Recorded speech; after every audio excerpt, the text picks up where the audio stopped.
What's up guys, it's Mike with Shallow Reefing, come back at you with another video, and today I got a new brine shrimp hatchery because I got big plans coming up. So let's do an unboxing and review of this brine shrimp hatchery because it's one of the best ones on the market. So they say. I'll let you know what I think about it. So as you can see, I ordered this off of BRS as a packaged deal. So I got their brine shrimp eggs. Why aren't you focusing? There we go. Maybe. I got their brine shrimp eggs, and then I also got this Hobby Artemia brine shrimp hatchery. Now it said it's a brine shrimp direct ink. I don't know, it looks like it's in like 5 different languages, 6 different languages, made in Germany. So, I mean, it's gotta be super duper special, but I'm guessing it's just a bunch of plastic. Since I've already kind of opened it, let's do an unboxing. So inside you get 3 things. Well, I guess if you want to break the components up, you get a little free eyedropper. You have the brine shrimp hatchery itself, and you have your little collection cup here. Now you have a little component on the side that says open close. So let's open this puppy up. There we go. Let's not break anything. It's hard to do it in front of a camera. There we go. So a collection cup, get the little rings, and you get a scooper for the brine shrimp. So I'll probably do a couple scoops in here. Now, the intelligent thing about this is you have these concentric rings, and you have this little plate that kind of fits here in the rings, and it forces the brine shrimp to swim from the outside. So you'll put your eggs on the outside and it'll swim underneath this, leaving their eggs, or cysts as some people call it, on the outside. So they swim towards the light in the middle because it's open, and then you just extract them and collect it. Seems really simple. You don't need an air pump. I have an air pump because I thought I needed one, but you don't really need one for this. So super simple, super easy.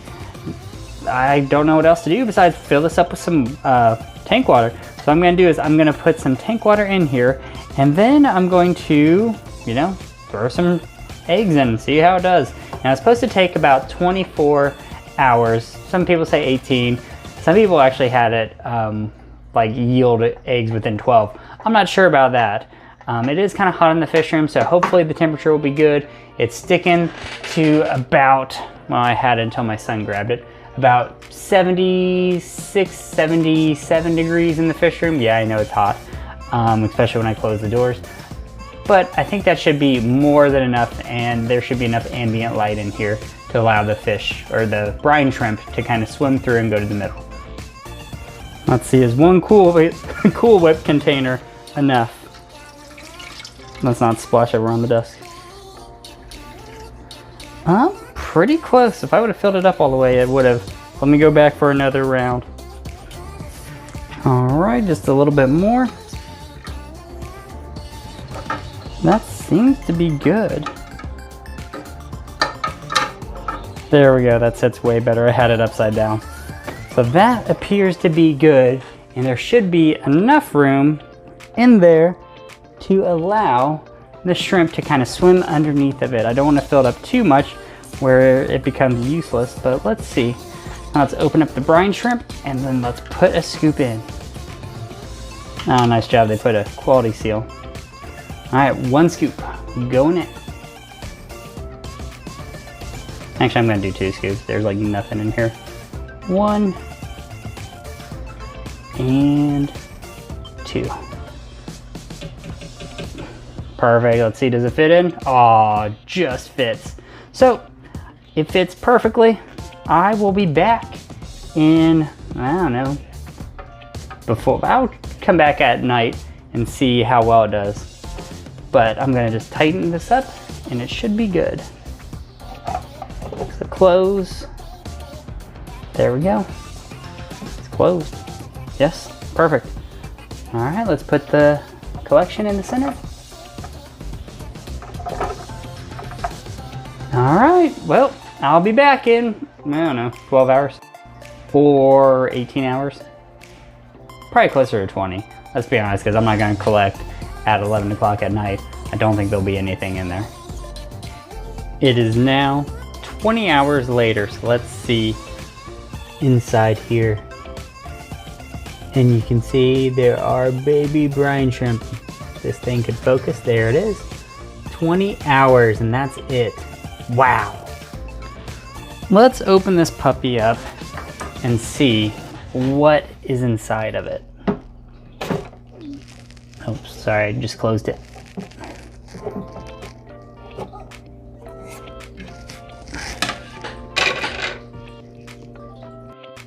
Pretty ingenious.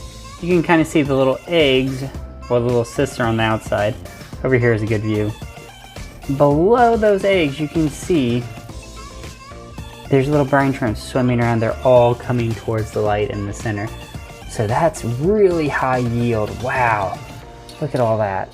I never had this success before when I did the cheapo water bubble method, but wow. Or water bottle bubbling method, but this is just, wow, so easy. So let me just take this out of here.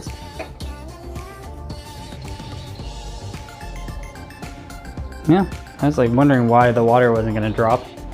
I guess I'm just gonna put it in my tank. Just like that.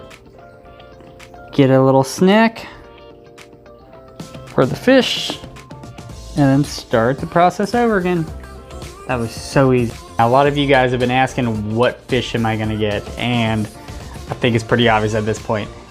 I'm gonna get a green mandarin, and I'm going to have him in quarantine. I'm gonna take him from live food like brine shrimp and train him over and transition him over for, you know, frozen food, and then also gonna teach him to eat pellets, hopefully, fingers crossed.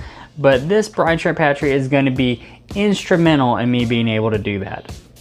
Also, one of the great things about this is I just put this back in, and you can already see tons more brine shrimp. I mean, we're talking like minutes. So a lot of them have worked their way to the middle, even since I used that last scoop. And the greatest thing about this is the ease of use. If it's easy to use, you're gonna do it. And I'm definitely gonna do it for this. It's too easy not to just keep harvesting these guys. Now the thing is, you wanna harvest them almost as soon as they're born because they still have that yolk, and there's a lot of nutrition in that. And the older they get, the more that they're going to lose that nutrition because they're gonna consume it. So it's gonna be better for the fish in the long run if you harvest these guys often and not just like once a day, but multiple times a day, because you can kind of see with all the little cysts and eggs everywhere that there's tons of them. They're constantly being hatched. That's a way better picture of all the little brine shrimp. It has now been almost 25 hours.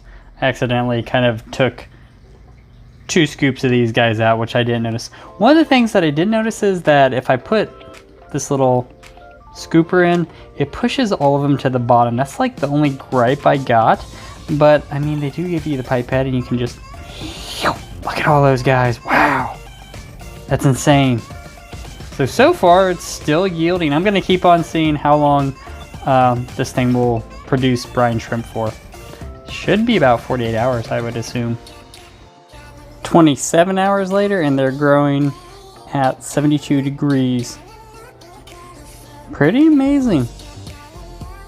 Wow, 48 hours later and still producing brine shrimp. I wonder how long this will go before I need to change it out. That's crazy. I think I'm gonna keep it going for another like 6 hours, maybe, and see, because that'll be crazy. But yeah, 48 hours and still producing tons of brine shrimp.